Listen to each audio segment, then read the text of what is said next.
वालेकुम वरहमतुल्लाहि वबरकातुहू। दैल्फा cattle show के अंदर हम आप सब लोगों को खुश आमदीद कहते हैं। ये सीज़न 5 है।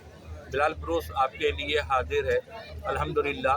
और हम यहाँ फूड कोर्ट के अंदर आपके पास आए हुए हैं अपनी तमाम वैरायटी के साथ।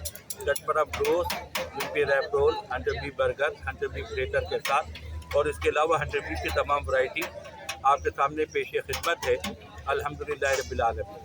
इसके अलावा माशाल्लाह हमारे फूड कोर्ट के अंदर बहुत सारे हमारे दोस्त अहबाब भी आए हुए हैं। और माशाल्लाह जिस तरीके से आपको पता ही है भाई हारिस मैठानी साहब माशाल्लाह हर साल अपनी टीम के साथ ये माशाल्लाह इसको सजाते हैं और उनको बड़ी खराज तहसीन है। अल्लाह उनको जज़ाए खैर अता फ़रमाए। और ये खूबसूरत सा मेला वो हर साल सजाते हैं। इसके अलावा भी और बहुत सारी चीज़ें वो लेके आते हैं, बर्ड्स वगैरह भी लेके आते हैं और बहुत सारी चीज़ें उसके अंदर हैं।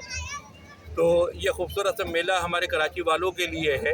तो हम सब लोगों को कहते हैं खुश आमदेद, अपनी फैमिली के साथ तशरीफ़ लाएँ और आप लोग भी आए। आपका बहुत बहुत शुक्रिया। एड्रेस बताएं। एड्रेस ये है कि जामा मस्जिद न्यू टाउन गुरुमंदिर चौक, शॉप नंबर 12, न्यू टाउन मस्जिद कराची।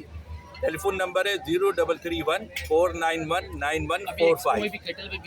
और इंशाल्लाह एक्सपो के कैटल के अंदर भी हम लोग मौजूद हैं।